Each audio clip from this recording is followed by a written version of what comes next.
আসসালামু আলাইকুম। ওয়ালাইকুম আসসালাম রাহমাতুল্লাহ। শবে মেরাজ ও শবে বরাত উপলক্ষে আমাদের সমাজে প্রচলিত ইবাদত এই সারা রাত নামাজ পড়া, হালুয়া রুটি বিতরণ করা শরিয়া।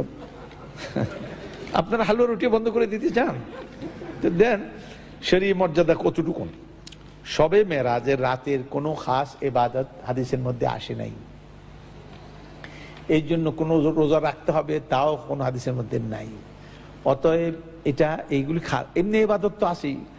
প্রত্যেক রাতের মধ্যে তাহাজ্জুদ আছে না, আমিনাল লাইলি ফাতাহাজ্জাদ বিহি নাফিলাতাল লাক। তাহলে আপনাকে তাহাজ্জুদ পড়তে বলা হয়েছে বিশেষ বিশেষ রাতে না প্রতি রাতে? ইয়া আইয়ুহাল মুজাম্মিল কুম আল লাইলা, প্রত্যেক রাতের কথাই গেছে, রাতে উঠো দাঁড়াও। সুতরাং আপনি ওইগুলি করলেই তো আপনার সবে মেরাজ সব আসে যাচ্ছে, এর মধ্যে কোনো কিছু বাদ থাকছে না।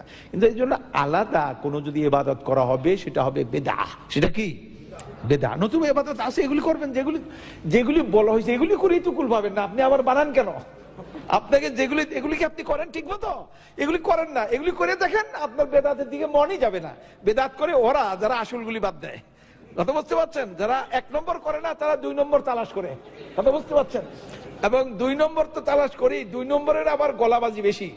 যারা দোকানে ওষুধ বিক্রি করে আর যারা রাস্তার কিনারে বিক্রি করে, গলাবাজি কারা করে বেশি? হার 2 টাকা 2 টাকা 2 টাকা 2 টাকা। দোকানদারে বসে বসে এরকম কয় 10 টাকা 10 টাকা 100 টাকা। একটু বলে না কেন? বলে না, জানে তার ওষুধ 1 নম্বর। ওই বেটার ওষুধ কয় নম্বর? চোরের মার বড় গলা, এই বেদাতের বড় গলা, এগুলি বেশি অনুষ্ঠান করবে, ওয়াজ নসিহত করবে লোকদেরকে না। এমনি ভাবে পরবর্তী প্রশ্ন হলো শবে বরাত। শবে বরাত বলতে কোনো এরকম বরাত নাই। বরাত শবে বরাত শরীয়তে কোনো পরিভাষাই নেই। এটা আমাদের মকসুদুল মুমিনিন একটা বই আছে, আমাদের দেশের কিতাব। এইটা একটা, আরেকটা কিতাব আছে নিয়ামুল কোরআন। এই টাইপের কিছু কিতাব আছে, এদের নিজস্ব পরিভাষা। আর এরা পরিভাষাগুলি পাইছে প্রচলিত মৌলবীরা ওয়াজ টোয়াজ করছে, এগুলি শুনে দুনিয়া এগুলি লিখে টেকে দিছে। আর আমাদের দেশের লোকেরা এগুলি পবিত্র কিতাব মনে করে, প্রত্যেকটা ঘরে থাকতেই হবে এই কিতাব। সুতরাং এইসব কিতাবের মধ্যে কিছু ভালো কথা আছে আর আজে বাজে কথা প্রচুর আছে।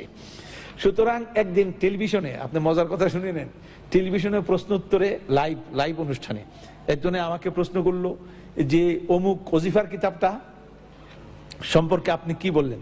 আমি বলি এর মধ্যে কিছু ভালো কথা আছে আর অনেক আজে বাজে কথাও আছে। প্রোগ্রাম যখন শেষ হয়ে গেছে, ওই কিতাব যেই লাইব্রেরি থেকে প্রচার করে, ওই লাইব্রেরির মালিক আমার টেলিফোন করছে, কয় এই নম্বরটা কি জাফরি হুজুরের নাম্বার? আমি বলি হ। কয় যে অমুকের পুত তুই এটা কি কইছ? আমি খুব হাসলাম, আমি কাঁদলাম না।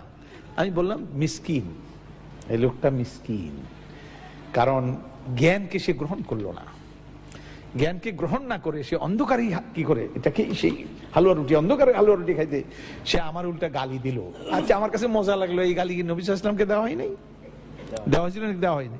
সুতরাং আমার গালি দেওয়াতে ভালোই লাগলো আমার কাছে। এরপর আবার একদিন করছে, কয় বেটা তুই মরবি না, মরিয়া দেখ, তুই ওজিফার বিরুদ্ধে কথা কইছস, তুইও কবরে যাবি, তার দেখবি।